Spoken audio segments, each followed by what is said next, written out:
I believe there are 7 or 8 Wrestling's Most in the series, and we're going to release those the first Thursday of every month, and they're going to stay up here at youtube.com/KCVault.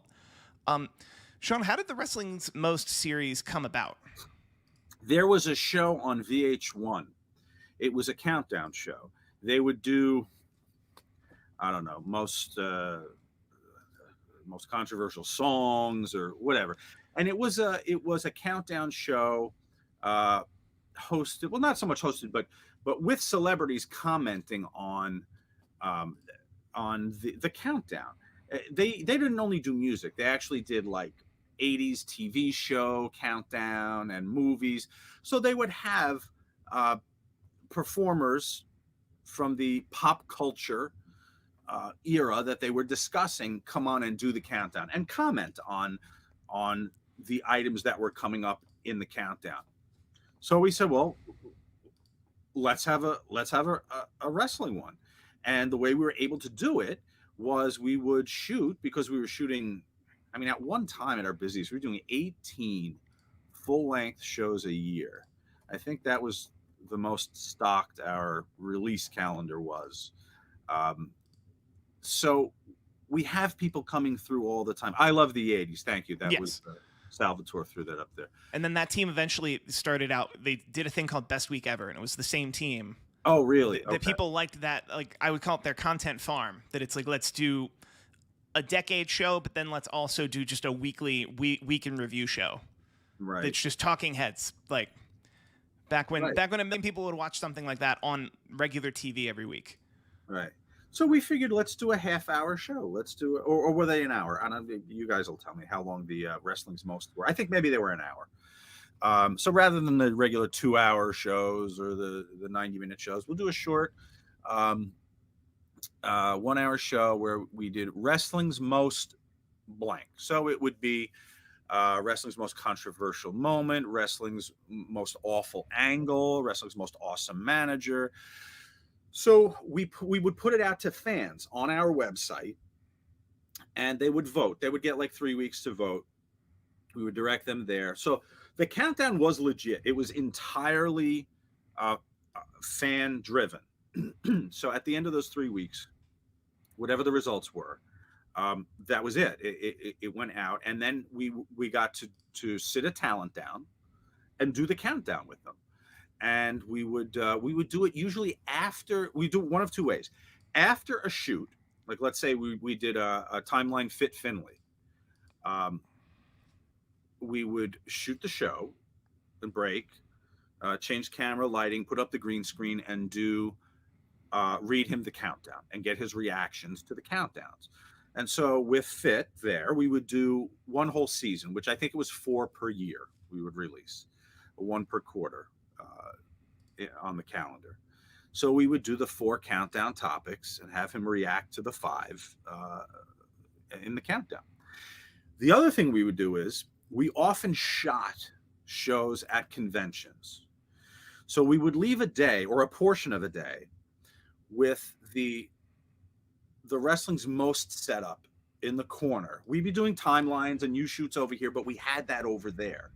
So that when we had breaks in the production schedule, like in between a U-shoot and a timeline, because I didn't have enough to do that day, we try to grab a talent and run them in for a half hour and shoot their countdown segment. And then they'd go out and we'd grab another talent and run them in. And that allowed us to get access to people that had never been on KC shows, like Abyss, who at one point, he was doing the Joe Park thing, but I knew he was a fan, and I knew they'd never let him do a full show.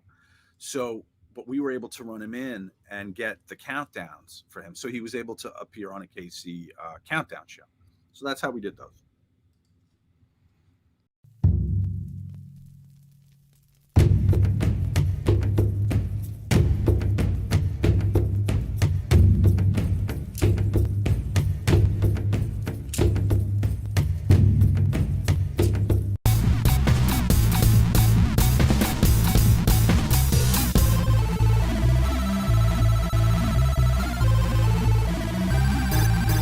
Let's face it, the pro wrestling industry has its share of bad eggs. No, not the dastardly villains that we see on TV each week. I'm talking about the real-life bad guys that, for whatever reason, fans and colleagues just seem to hate. We took the names that always seem to come up in interviews, news reports, and eyewitness accounts and put them in a poll for you to vote on at kayfabecommentaries.com, and you did. So let's go now to the wrestlers themselves as they help us count down the top 5 men that you voted wrestling's most despised.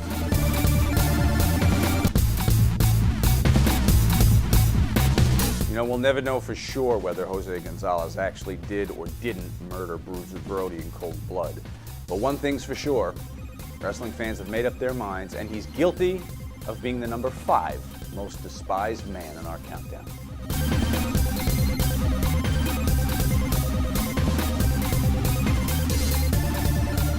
I really don't know enough about him to even comment on him. I know that, but I don't know anything about him.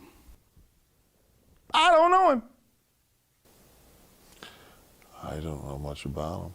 I do not know the gentleman. I know about the situation that happened with Bruiser Brody, and I can't comment on that. I don't hate the guy. He didn't do anything to me, so. Well, he had, I mean, everyone knows this, but to explain it, he was the man allegedly responsible for murdering Bruiser Brody. So, plain and simple, that's why he's on the list. I know some Jose's that live in the hood, the Mexicans, and half of them named Jose Gonzalez. Jose Gonzalez, the invader, the man who killed a legend. He's number 5? Yeah. Who the fuck is 1 through 4? Allegedly in Puerto Rico, he had allegedly Bruiser Brody the few days before, or a week before, was just being very uncooperative about everything, and the two of them had issues with each other, and he called Brody into the shower to talk to him, and he allegedly knifed him and killed him. You know, I've heard so many versions of that story, you know, that he found his kid in a pool dead a week before it, and Brody was done, you know, I mean, you hear so many things. That's just something that's sort of like wrestling legend or wrestling lore throughout the line. Nobody really knows the real story, and the point is that someone's not with us anymore, and I don't know the guy to even say that he is a terrible person, if indeed allegedly that's what happened. I heard Tony Atlas go and do an interview about him one day about how he did, and I'm like, okay, why are y'all talking about it now? You know, why didn't nobody say it then? You know, so if you got all this information, why is the man still walking? So that showed a bitch in Tony Atlas, just be like, oh, I was there when he killed the Bruiser Brodies. I was right there, so I sure was, my so. But he didn't ever go to court as a witness. So I'm sorry, Tony, but hey, it is what it is. And that's for telling me that I got you horny at that last WWE signing, you little fag. I mean, Brody's handing a photo of his son to Tony Atlas. Hey, can you draw my son? Hey, Brody, can you come here? What the fuck? And he's number 5? It's the guy who shot the Pope on the fucking list, too? Steve Corino told me that Tony Atlas was chasing him around the hotel. Steve said he went in his room and locked the door. He said, I don't know if he said he got in the closet or the bathroom. He said, but you can hear Tony Atlas run up and down the hall all night long. Steve, and he said, oh, and Steve said he kept rubbing his thing. Talking about, Steve, boy, I sure wanted to put it to you. And Steve, dude, ask Steve Corino. I've met guys like Tony Atlas, and I've met Dutch Mantel, and I've read both their perspectives on that fucking horrible day, the horrible, horrible thing that happened to Bruiser Brody. And I can only imagine, you know, what I would have done, you know. Granted, I was there when Owen Hart died, and, you know, just the shock of, you know, Owen Hart dying. But the thing is, you know, we had hope that, you know, Owen would come out alive and Owen would have wanted us to go on the show. And when Owen died, we were all zombified. I mean, we're just like grown men crying like infants. Nobody really knew what to do. What would I do if the promoter of the company stabbed the top fucking babyface? It's just unfathomable. You know, if that happened in ECW, we would have fucking banded together and fucking went after the guy who killed our friend. I haven't heard a lot of stories about, Brody that said that he was really easy to do business with. And, maybe I would, knowing of my own experiences in life, if I pulled my kid out of a pool a week before, I might be a little bit on edge. Oh, well, he thought it was funny. Last time I had interaction with him when I was working for Savio, and I had to sit around all night waiting for my fucking pay. He thought it was funny to ask me to come in. Do you mind stepping into the shower, amigo, to pay me my money? And I'm like, yeah, that's what I got to do to get paid. The only thing I know about him, he killed Bruce Brody. And when I came and worked with Savio, people was like, Jack, that's the guy that stabbed Bruce Brody. And I was like, okay. And a lot of people were scared of him. And I'll be like the only one to go up to him and talk to him. But he would come and talk to other people and they'd be like this, oh shit, I hope you don't have a bruiser moment. Ooh. And I mean, you could just tell the boys would be like, oh God. And I would always, and they said, Jack, how can you talk to him? He killed Bruce Brody. I'm like, okay. And? I was actually in that locker room, and Dutch Mantel was like, yo kid, you know where you're sitting? And I'm like, I'm pretty sure it's Bayamon at the stadium. And he's like, died right here. He's like, this is where Bruiser Brody bled to death. And I was like, fuck, you know what I'm saying? I didn't even realize. And the locker room was smaller than this hotel. It was like half the size of this hotel room. And he's like, yeah, this is where it all happened. Tell you a little story. When I was in Puerto Rico in 2003, I was working for Carlos Colon. Chris and I were. We were supposed to be there for 2 years, but we left after 6 months. It was just horrible. He worked on a few shows with us. Everybody was kind of okay with him in the locker room, but nobody liked him because of what happened. For what he did and to get away with it, he knew people in high places, had enough money to pay people off, and which was bullshit. I actually worked the building that Brody was killed in, and everybody said you have to walk into the shower. You just have to do something. You have to do. Like, people would not use the shower. It was almost like taboo, but you had to experience just going to the shower. And I kid you not, when you walk into the shower where he was killed, you got an instant chill over your body, and it was just like this eerie, cold feeling. It was just, and here's the thing too, everywhere in Puerto Rico that you work, there's no air conditioning. Everything is like steaming hot. It's like 102 degrees and humid inside of every building, and like wetness and moisture. You walk into the shower and it was like cold. Puerto Rico, when I was there, it's a great place to wrestle, but as a heel, which I was going down there, it's a little scary with the fans. As long as you respect the other wrestlers, you're not gonna have a problem. But I did perceive it to be a little more old school, which in some ways is good. In some ways, they can be a little rougher, if you know what I mean. When I used to shoot pictures in Puerto Rico, first time I went there, on each corner of the ring, they had a guard that looked like Fidel Castro and an attack dog with the guard. So to say I was nervous when Carlos Colon, the hero, the Hulk Hogan of Puerto Rico, back then when Hogan was over as the biggest babyface, would come out, and then his opponent, his perennial opponent, Abdullah the Butcher, would come out. The stuff that was thrown, the passion of those fans is unlike anything I've almost ever seen before. I had a friend who worked in Puerto Rico, and his gimmick was come to the ring with a baseball bat, like Sting, kind of. And the promoter's like, brother, keep the bat with you at all times. And he's like, sure. So he's walking down the street. Fan tries to come out with a fucking screwdriver. And he has his bat, and he fucking hit the guy, knocked him out. I think he killed him. They had to fucking sneak my friend out of the fucking country. There's a terrible tragedy, yeah. But, I can't base my total opinion on one person's one action. There's a lot of people that killed people that I can't expend energy on hating. In my whole life, I don't expend energy on negatives. You know what I'm saying? There's no reason that I need to. I only have enough energy in a day as it is. I'm almost 50 years old now. I'm not going to expend my energy on hating you. I'll expend tons of my energy on loving you, but hating you, Jose Gonzalez, not a very well-liked man. Probably one of the most bizarre stories because I knew both of them. I knew, you know, Brody, great guy, but this is wrestling. You know, you're doing a business. You're dealing one-on-one with people with egos. I knew Jose Gonzalez when he was here in the United States, before he was the Invader, when he wrestled in the WWF.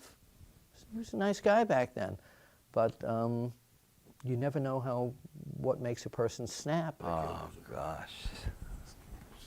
Was that ever proven? it's not in the top 70 conspiracies to me, so I think he did it. He never got arrested. He never paid time for the crime, did he? I mean, what are these guys like? These people coming up with this list, they work for CSI or something? What are you going to tell me? The people said he did it, so we did it? Please, come on. I better be on the top of this list. That's all I got to say, or else I'm really going to be disappointed.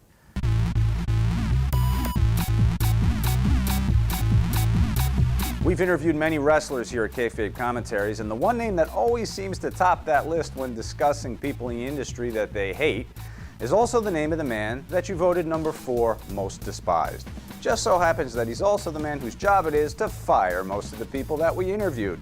That man is John Laurinaitis, and let it be lost on no one that he's higher on the list than a suspected murderer.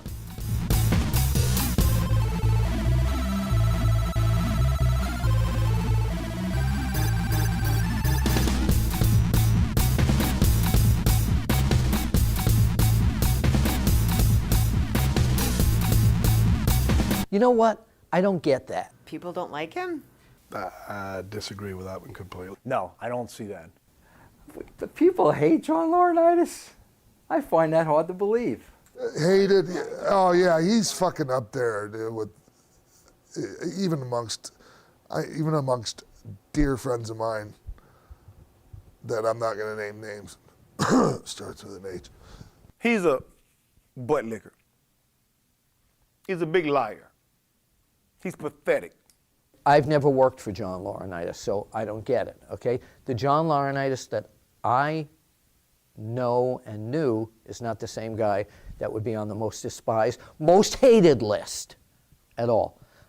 As Johnny Ace, I knew him and traveled with him. Great guy, brother of Road Warrior Animal, I mean, and who I think is terrific too. I've known Johnny since 1995. Chris was in Japan with him, so I knew him from there. Went to one of his Christmas parties down in Florida. I used to travel with him on the road. We used to go to watch movies together on the road because, if I wasn't, like, towards, I guess, 97, 98, when I was working with Legion of Doom, I mean, he and Animal are brothers. Animal was like my big brother, and so Johnny and I actually became closer. And sometimes I'd travel with Joe, sometimes with John. And when I was with Johnny, he wasn't a partier, he didn't drink and anything like that. So when we had free time, we'd go to the movies. Sometimes we'd sit in the hotel room and watch movies. And no, nothing happened with John Laurinaitis. I know where you're getting with that. I don't see it. John, and this is another thing, from personal standpoint, I always treat people the way they treat me. I always judge people in the way I'm treated. I've heard stories about Johnny. I know Johnny has to be a hell of a politician and a worker to get as far as he did and to stay in the position he's in. That's part of it. When he came into power, John Laurinaitis, in the WWE, and I was hearing all these horrid things about him, I still was able to talk with him, email him. He always answered me. He was always polite and courteous to me. So, again, I didn't work for him. And I think for anyone to say, if they're a fan, that they despise him because he did this and that, but didn't actually deal and work for him or with him, then it's unfounded. I think that's outside thoughts. John Laurinaitis is a tremendous human being. I know him quite well. Not right at all. If you dusted Vince's ass with fingerprint powder, Laurinaitis' lip prints would be all over it, because he is one of the biggest jerks in this business, and he has no clue. He's lucky to have that spot. And unfortunately for other people, you got a dick like that in that position. See, the thing with him, he knows how to play the cards. He's business. He's not out there to make friends with people. I mean, you got to think about it. It is a business. It's not a fraternity. And a lot of people would rather have it be a fraternity and have everybody be nice to you, but guess what? It is a business when it comes down to it. And of course, people in position of power are not going to be well liked because they are in position of power, and you're going to get that phone call one day or a fax. I think his character on TV may have brought that on because he played the boob and the fool and the guy you wanted to hate. Yeah, but I think the voice is very inviting. You know, I mean, how do you hate that? Come on, give me a break. I mean, anytime that, I had to do anything back with the company, he was the one who always called me. He's the one who called me to tell me about my induction. And, sometimes he'll call me just to say hi. I love Johnny.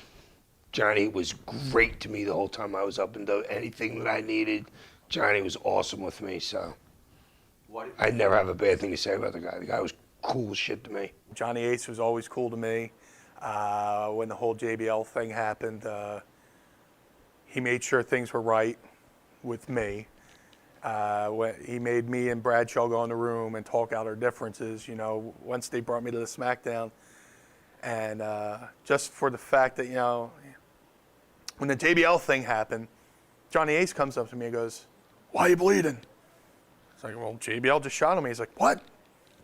Explained everything. He's like, "That's unacceptable," So he made sure that me and JBL got in a room, worked out our differences, and it was Johnny's idea to bring me back for a few months to give me some work to make things right. So in my mind, Johnny Ace is a good dude. John Laurinaitis, and I'm saying this on the record, I'm convinced I would not have been in WWE as long as I was without John Laurinaitis.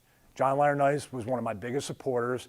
John Laurinaitis, I didn't get a world title push, I didn't get on every pay-per-view, but Johnny made sure to tell people what an asset I was outside of that, helping out, training Shane McMahon for a couple matches, which not many people know about, doing things to be an asset and be a team player in the WWE. Johnny saw that quality in me, and he knew, on top of the fact that, I'm a very humble, positive person that wants to just be a part of the business and really work hard to earn my spot. Hey, we were cool. I had no problem. I have no problems with anybody. I'm an all-around good guy. He's notorious for sending me text messages at 2:30 in the morning when he's bored. It used to happen all the time. I'd be laying in bed sleeping, and my phone's going off, and it's Ace. I'm like, "What's up, Ace?" He goes, "I just got off a plane. I'm driving. I'm bored." Figured. And he'd keep me on text messages for half an hour, or he'd call at 2 o'clock in the morning. He's one of my best friends, so I don't even get that. I know that when you're in a position of the power, that a lot of stuff falls down on top of you, but there's no reason why John Laurinaitis isn't in that spot anymore. He just didn't want to be and take on all that shit, and because Johnny's a pretty fair guy. Well, look at the position he's in. You're the Heat man. Of course they're gonna hate you. Yeah, he's the Grim Reaper. You're gonna fire, you're gonna get called from him. That's his job. He hires you and he fires you. J.J. Dillon was the bad cop. Terry Taylor was the bad cop. So now Johnny Ace has to be the bad cop. That's like saying JJ when JJ had the spot, or that's that spot. That's just fucking heat. I would love that spot. I'm already hated anyway. It's just like, fuck, give me the axe on top of that. Here's the deal with that. If you speak with J.J. Dillon was in that same position as John Laurinaitis for years. Everybody, I'd say 8 out of 10 people said, JJ's this, JJ's that, because he's the guy from any corporation, when the head of the corporation says, I don't want Sean here anymore, this is part of what you do, you gotta let him go, okay? So am I gonna like the guy that let me go? I don't think so. There has to be an Axeman. You don't get to stay in WCW back in the day. You don't get to stay in the WWE or ECW. At some point, you have to go, and someone has to go. You're done. Sorry. How you deliver the message, that is your choice. And JR never seemed to have a problem delivering bad messages. I've had a few from him that were very, very, very nicely delivered, and he didn't seem to take pleasure. When I got a tryout, and this was so fun. They would make me do a dart match. Come on. A few years ago, WWE in Fort Lauderdale. Me and Val Venus got in the ring, and we did like a little 5-minute thing. And they went back and told John, they said, man, if New Jack and that boy go out there and do what New Jack was talking about doing, he said, that's gonna mess up the whole show. A few minutes later, I go out there and I look on the board, my name been wiped off. So they flew me down and paid me, got me a rental car, and then took me right off the thing. And Laurinaitis was the one behind it. And I went and asked him what happened. He said, Jack, I don't know, I have to find out. And then he disappeared the rest of the night. So he's a dick. You know, you get a guy like that never really did a whole lot in the business, except for in Japan, you know, because Mrs. Baba liked him a lot. I don't give a shit. He can be watching this all he wants. I think the only difference is with Johnny, and I think this hurts him, is his U.S. run was a dynamic dude. You know, JJ was a fucking manager with the Horsemen. I mean, everybody else has kind of had a, you know, Jim Ross, fucking, without a doubt, the best announcer ever in the business. Everybody kind of has like a pedigree that goes with being able to be a douchebag. He never made a fucking dime. He never drew a dime. He wouldn't have drawn flies with shit in his pants in the United States of America. That's enough said about that. We'll put it this way. It's kind of hard to fucking come back from hiring the wrong one-legged wrestler. That's kind of a, you know, I think they call it jumping the shark. Johnny Ace, number 4 most despised. As a fan, maybe I could see that, but I have no ill will towards the man. He's certainly not worse than the guy who killed Bruiser Brody. No, you know, he's the bearer of bad news, you know. Don't shoot the messenger.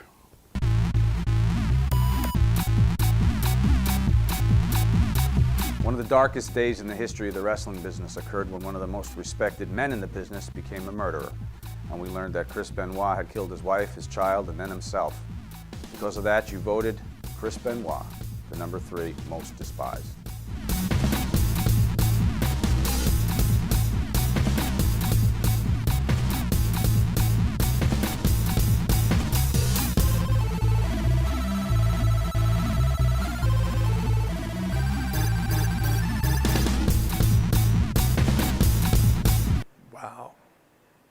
Number 3, Chris Benoit. Wow.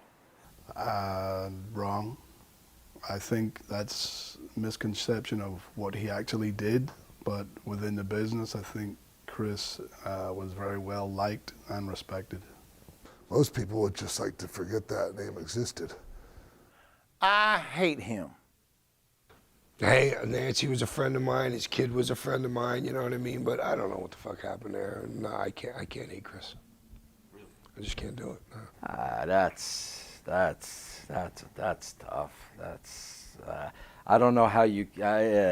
It's tough hating a guy that obviously had to have some problems and issues, and it's tough to put him on that list, not knowing what was going through his mind. Wow. Okay. About a week before the events transpired, Chris Benoit, I was on AOL, Chris Benoit tinkled in with an instant message.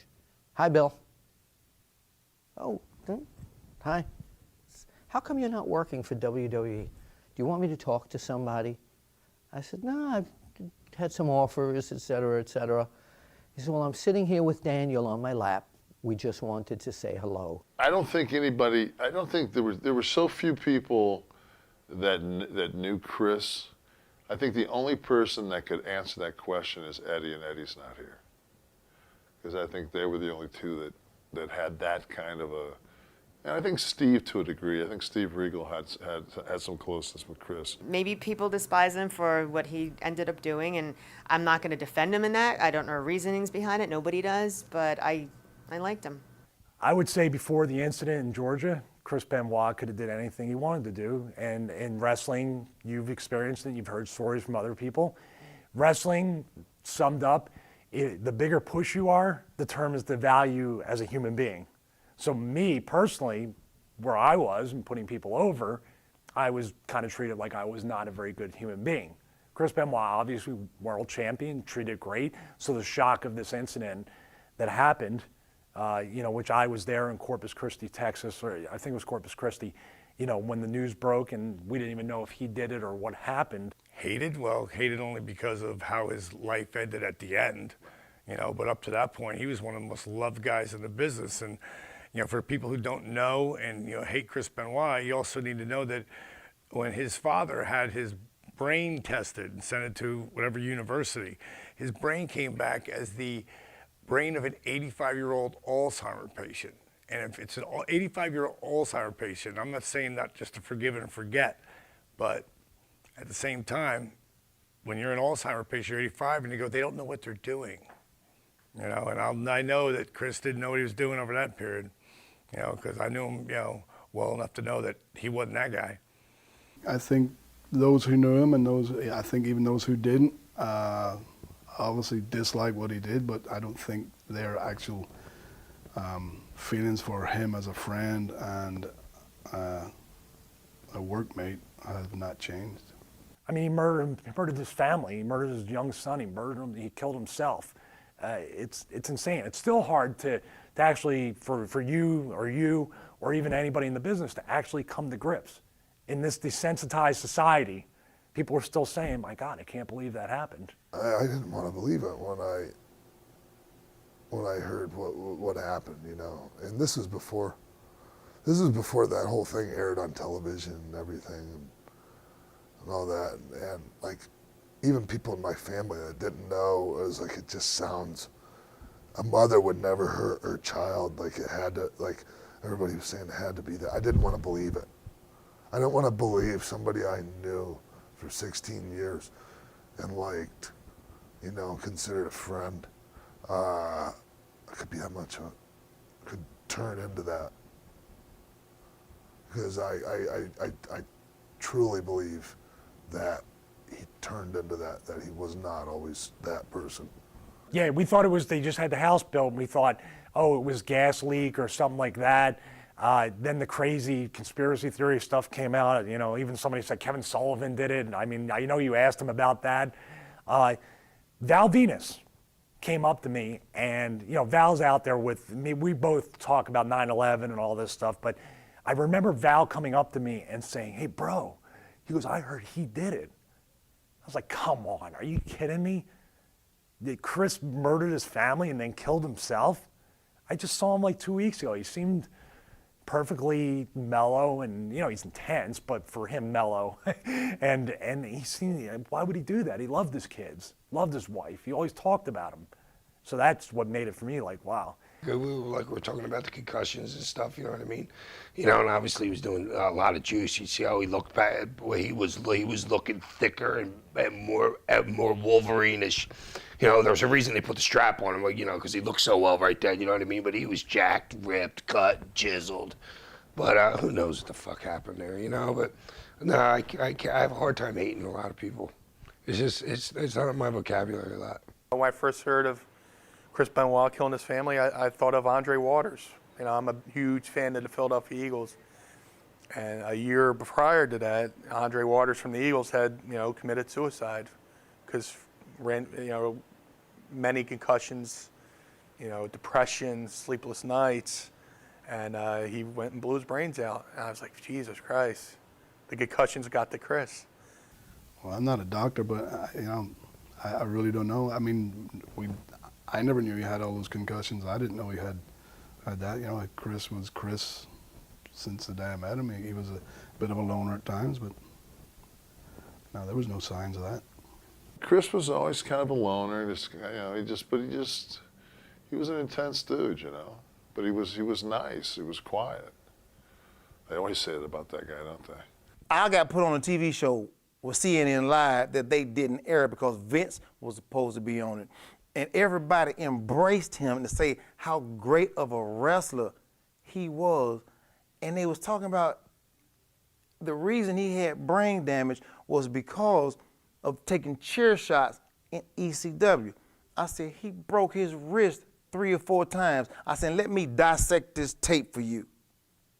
And I hate to even say this boy's name, but Balls Mahoney's name came up in there. And I said, here's a chair shot that Chris Benoit is taking. And they did it fast. They said, okay, he got hit in the head. I said, okay, now slow it down.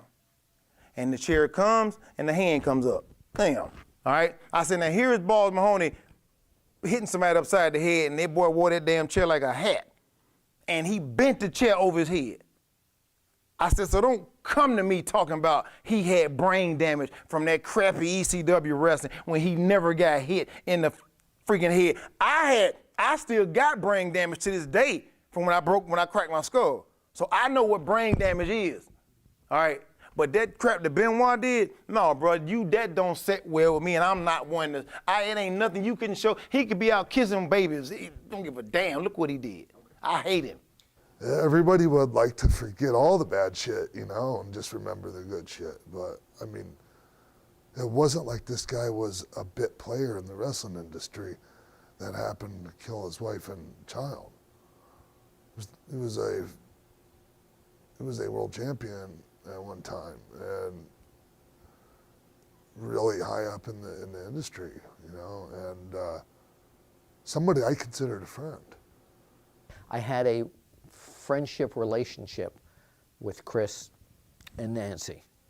So should they just eradicate that he never worked for us, like in the WWE? My feeling would be, no, they should recognize it, but there should be some sort of asterisk that unfortunately this happened, and we are horrified that something like this could have happened. He is part of our history, and this is what he did. What he did was fucking horrible. You know, I was friends with Nancy. I didn't know that son. I knew his other son.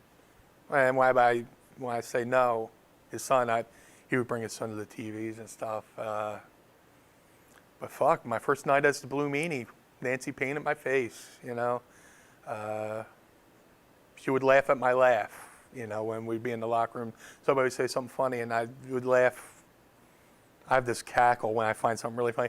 And she would laugh at my laugh, which would in turn make me laugh at her laughing at my laugh. And just the fact that I'll never see Nancy again. Nancy was a friend of mine, and he killed Nancy. And I didn't know their kid, but he killed the kid too. But this is the part that made me laugh about that stuff that Chris Benoit did. He killed Nancy. He shot his kid up with Xanax and water, and he hung himself. But he was nice enough to himself to put a towel between his neck and the wire cable on his weight machine. So just in case he didn't break his neck, he wouldn't have a scar. Okay, so anything good to be said about him went out the door. I don't know what happened. No one knows what happened there. Did he do it? Was it a setup hit that they were dead before he got there, and then a professional hit can make it look like you did it? I don't know. Did he do it? I don't know. Nobody knows. We weren't there. So people hate him for allegedly doing this stuff. However, there is a portion of the fan public that still demands respect for everything he did in the wrestling business. Wait a minute, there's two more people above Chris Benoit. I always got along with him great. He was always super, super sweet and nice to me. Even when I ribbed him, it was an indirect rib. It was so funny. We did a Brian Pillman memorial show. I think it was like the second one. It was a 6-man tag. It was Benoit, Eddie Guerrero, and Dean Malenko against Chris. I can't remember who was on our team anymore. And of course I was managing, but Benoit was looking for baby oil in the back right before the match. Nobody had baby oil. I said, well, I don't have baby oil, but I have cocoa butter, because that's what Terry Reynolds and I used to put on our legs to make them nice and shiny and firm looking. So I gave him the cocoa butter. 2 minutes later, he comes to me, he goes, you're ribbing me, right? And a straight Chris Benoit face. He had like an inch thick coat of cocoa butter all over his body, and he was white from the cocoa butter. He didn't realize you have to put on a very thin layer and rub it in to get a nice sheen. The JBL thing happened. WWE brought me back to SmackDown, and I did my infamous match with JBL on SmackDown, where I come out of the limo and we shoot the angle and come back, and then we come back later in the show and we have our match. And I'm standing in the gorilla position, and out of nowhere, Benoit comes up to me and goes, he grabs my hand and goes, "Go out there and you fucking do it, man. Fucking, this is your moment, shine." He gave me a little pep talk. I was like, fucking Chris Benoit, you know, one of the best fucking workers in the world, you know, just came up to me and offered me a little bit of advice before one of my biggest matches against JBL. And he didn't have to do that. And then just to see a short year or two later where a guy would just snap. You have a guy, and I don't mean to laugh, a guy who this guy killed his family over the weekend and killed himself, and you have two more people in wrestling that are hated more than him? Oh my God, what is wrong with you people? I totally see why he's number 3. He could be numbered 1 for murdering his family and himself.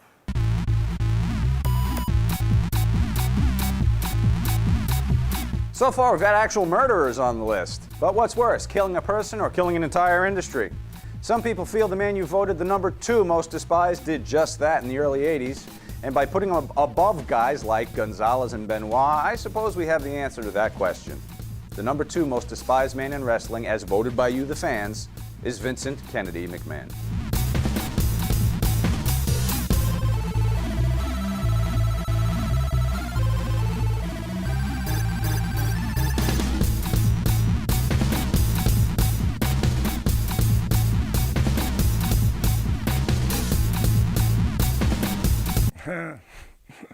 So Eric Bischoff must be 1.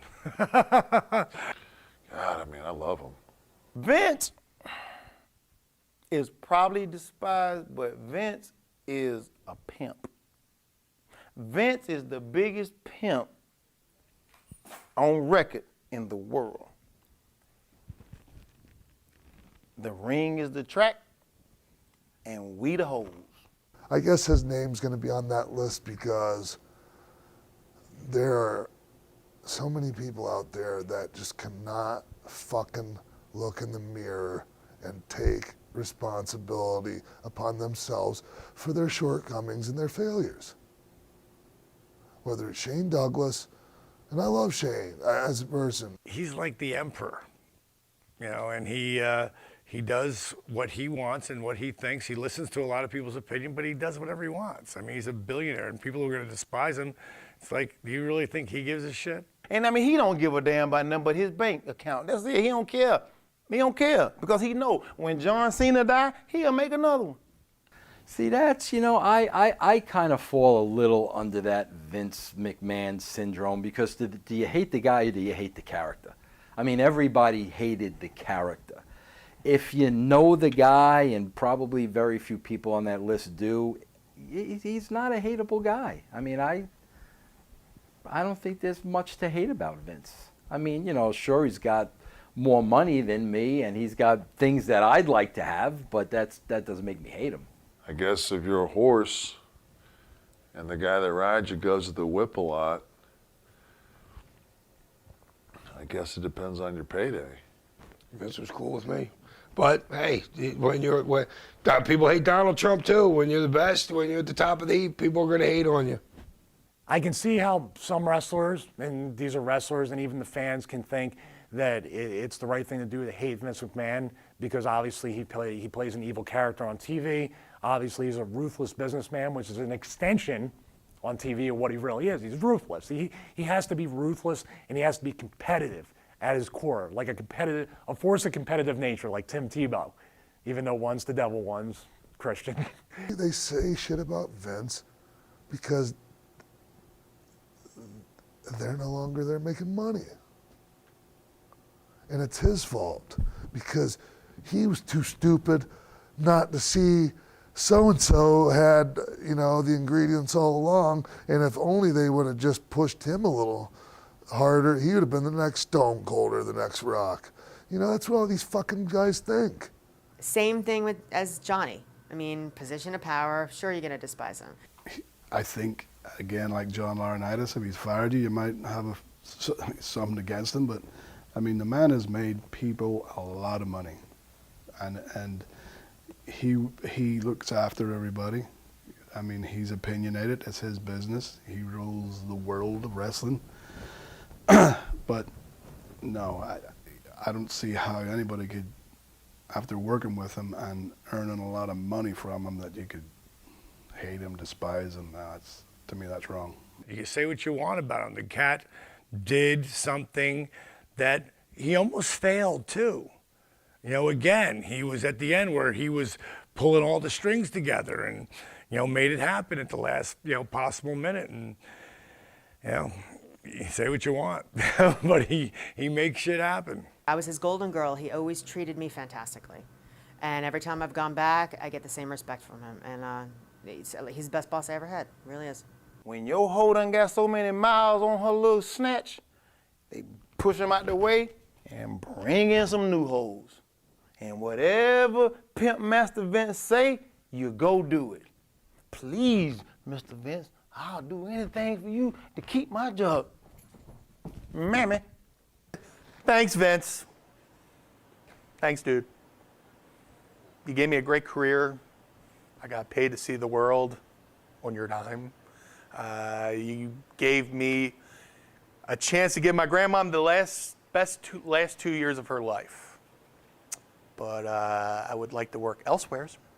You know, I would love to, you know, go to another TV company. There's one I could go to, but I'm not old enough. He's competitive, and he wants his business to be successful, and he'll do anything to do that. And who can blame a guy for that? I mean, if you're a great businessman or if you're a very ruthless businessman, there's going to be collateral damage. There's going to be people that fall by the wayside. There's going to be disgruntled employees, or independent contractors, I should say. As a wrestling fan, I can see where people would say Vince McMahon #2, most despised guy, for killing the territories and you know, making WWE the place to work. I can see where some wrestlers might despise him for that too, for just the fact that, you know, my friends who aren't wrestling fans, like I have friends who are musicians, I'm like, imagine being a band and you want to get signed to a label and there's one fucking label. You could be a rock band, a reggae band, a rap band, one fucking label. Okay, Vince McMahon being #2, being despised, goes back to the days when he was trying to take the territories away. I don't think his father had a lot of knowledge, but I think his father had some knowledge that he was going to go ahead and do this plan and little by little go into other territories and dominate those territories with his television. Back in the the 70s and 80s, there were so many territories. There was always some place for you to work. Like I used to say back in my early 20s that I wish I was born in 1962 instead of 1972, because I would have been able to hit all these territories. You know, Portland and Texas and the Carolinas and Mid-South and you name it. Everywhere. And it's just, there was a whole LA scene. It's a shame that there aren't those kind of territories to work anymore, because that's really where you learned your trade. I got fired the first time from WWE. I was like, I could go back to ECW. I go back to the WCW. Now it's just like, I can go back to the Indies.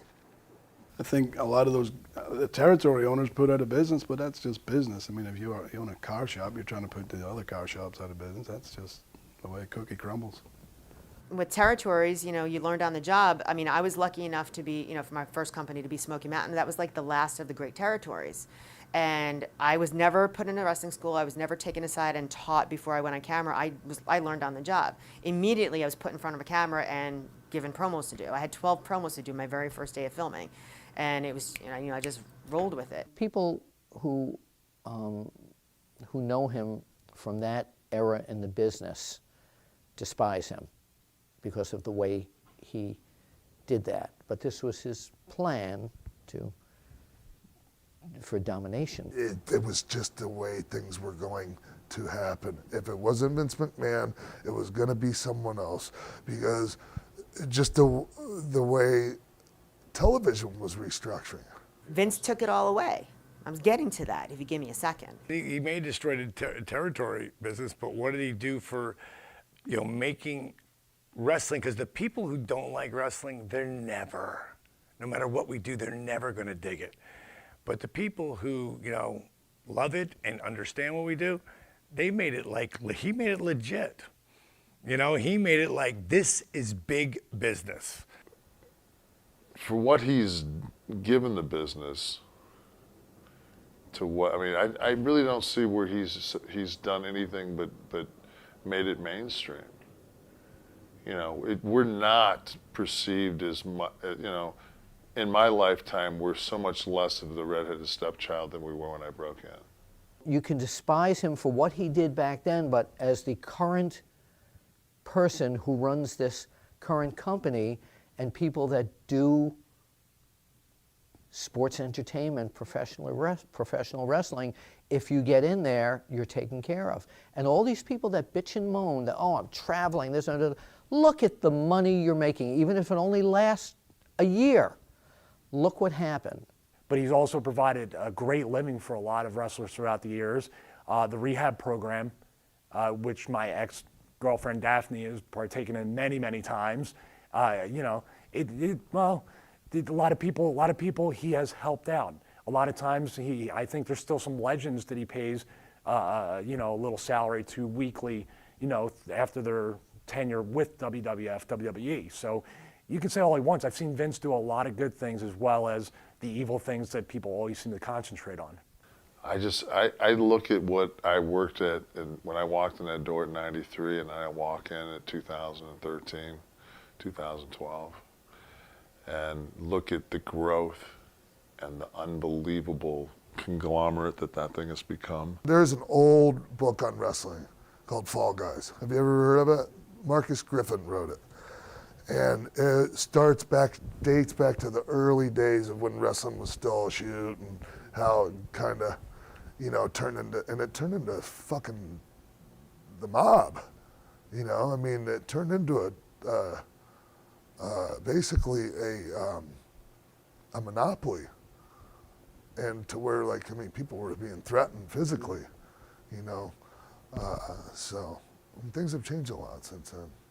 As the boss of that company, he has taken care of a lot of people, and guys that were making $75 a night in some of those little territories that he overran are now making 6 figures and more. I can see where fans would say Vince is #2 most despised, but it's a double-edged sword.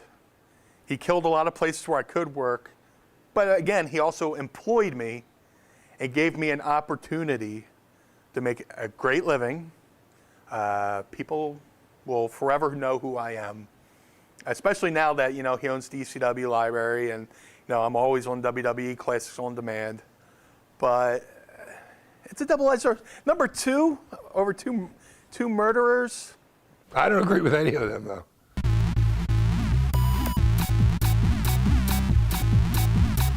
The people who don't think that Vince McMahon killed the industry in the 80s most likely feel that the industry was instead killed in the 90s by this guy, the man you voted the most despised person in all of wrestling, Vince Russo.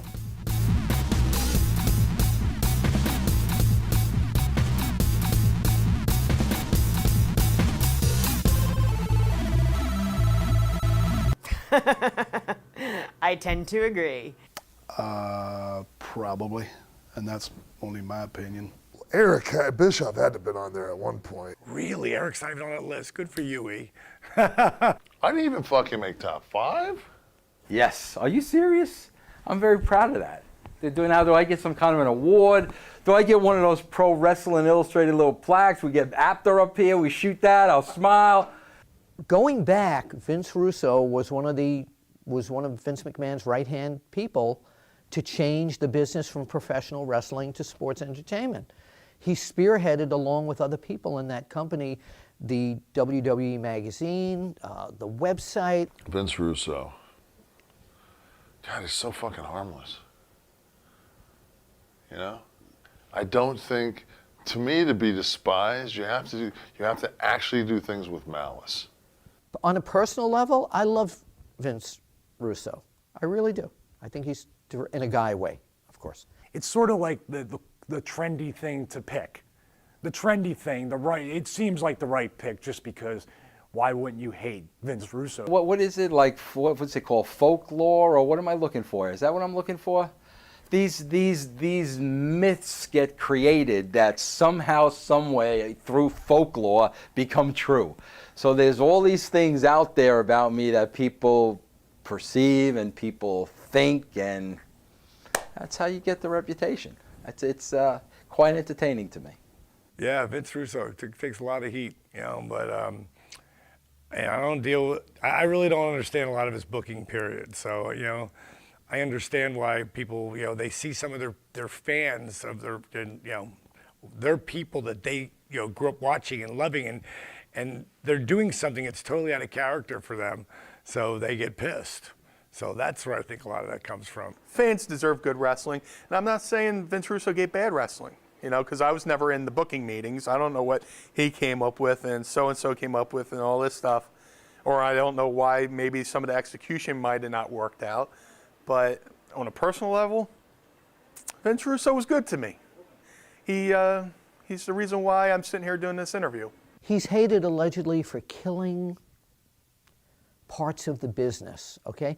I think anyone who comes into a business like professional wrestling or sports entertainment isn't going to be perfect with everything he does. When you have people that say it doesn't matter anymore whether we have baby faces or heels, and they believe it, and they're in charge, it's basically like a doctor saying we don't need a brain and a heart. Vince chooses the creative direction he wants to go, chooses the people he wants to put in there, and then goes with it and actually sticks by that. And if you think about it, Vince was the first, I think, television writer instead of booker. So he always falls, you know, they never talk about the Brian Gewirtzes or the Ed Koskis or any of the other WWE writers. It's always Vince Russo, because I think that was the official handover from bookers like Dusty and Flair and all these other guys to the wrestling writer era that we're in right now. I can see where fans would want to say number one. But it's a double-edged sword with me on Vince Russo. Yeah, he went to WCW, and from, you know, when WCW, he was there in WCW, you know. I mean, think of it. I mean, he and Eric Bischoff ran WCW into the ground, and they're just doing the same thing with TNA. Because the last time I watched TNA was probably like a year ago, and I was watching saying, this is WCW circa 2001. And Eric Bischoff's not on that list. Again, I have to question who got asked these questions. Maybe I just am naive and I think too good about people in general. But I mean, people thought that I hated Vince Russo just about more than anybody at one time, and they were wrong. I mean, I'm friends with Eric, and I barely like him.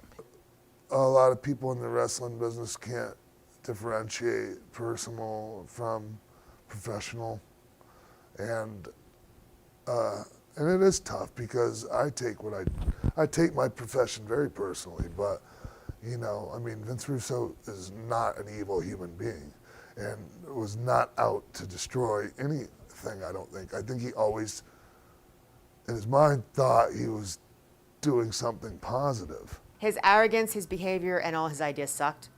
So nobody respected him pretty much. There's a lot of people who dislike him because of how he treated them and how he was very arrogant with them. Again, I only knew him for a short space of time, and didn't really have anything to do with him, but didn't get on with him either. Personally, Vince Russo is the reason why I was in WWE. You know, when I was first brought to WWE, Al Snow called me. Said, "Are you under contract to Paulie?" I was like, "No." He's like, loyal? I was like, yeah, I'm loyal, but I mean, what's up? And he goes, Vince Russo has an idea for you to join the Job Squad. Would you want to do it? I was like, sure. So Vince Russo, number one, is the reason why I even went to the WWE. And I was able to make a living. I was able to support my family who had supported me through all my, wrestling endeavors, which made no money up until that point. I made some money in ECW, but my indie years leading up to ECW and my grandparents and my mom made sure I was doing this. I was going to follow through with the wrestling thing. Vince Russo is the reason why I was able to give back to my family. It's actually Russo who got me to come back to TNA. I hated Russo. And Eric Watts had convinced me that he was saved and he was born again, and that he really wanted me to come back because he thought I could really help TNA get national exposure and get a deal like they did, with Spike. And when I came to meet him, he told me he was leaving. After I talked to him for like an hour and a half, I was like, all right, Vince, you really did change. You actually have changed who you were, and you're getting better. So why are you leaving? He's, well, it's just time for me to leave. I just want to get away from it. I want to do something around the whole Christian thing. It's like, man, at the end I was like, I wish he didn't leave, But then he went back and did his thing, and I didn't really watch enough to know why they hate him, but I know how come I hated him in the first time. I don't know about everybody else, but I like Vince. And I mean, I done said that before, but I don't know what problems other people had. The only time I laughed at Vince is when they wanted me to wear that Shark Boy mask in TNA. And Jarrett and Vince came up with it, and they thought it was gonna piss me off. And I actually put it over, and they got mad, because I was turning the mask around backwards, doing my mask and pulling it up like this over my head, and people started laughing at it. And then I came back in the back, I threw it at Jarrett, I said, nice try. And Vince was like, oh shit, that didn't work. So, I have never, like I said before, I've never had a problem with it. And I don't know what other people think, but, it's like the guy I get along with, everybody else hate. I don't think he does anything with malice. I think that he does a great job of putting together angles and putting together verbiage and telling a story. But as far as the mechanics of, that's great. I love the idea. Give me the finish. You guys work that out. That's not how it works. He was given a little bit too much power too soon, and it went to his head, and he thought he was like the god of wrestling. And it was just like, shut the fuck up. You used to, put pictures in a magazine, for him to go from, choosing pictures for a WWF Raw magazine to going down to, Atlanta and running the show. It was just pathetic, ridiculous. No, he had no respect for any of the boys.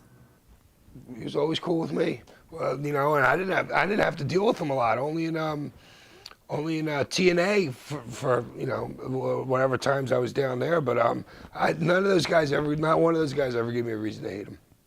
I mean, I could see that, how they're in a position for other people to hate him, but not me. He's one of my least favorite people. He's not my top of the list least favorite people, but he's up there. He's right up there. A lot of people in the business hate Vito LaGrasso. Skull Von Crust. Yeah, a lot of people don't like him. As number one, I'm surprised that that's not flip-flopped with Vince McMahon. I would have thought Vince McMahon would have been the first guy on the list. So if it's Vince Russo, there's something very inside people are thinking that I don't really see. I don't know how Vince Russo and Vince McMahon aren't switched over, because Vince McMahon was the filter for Vince Russo. Vince McMahon also has put out a lot of stuff. I was a part of a couple things that Vince McMahon came up with that, hopefully is on your WrestleCrap list. Like you one of those slammies for that?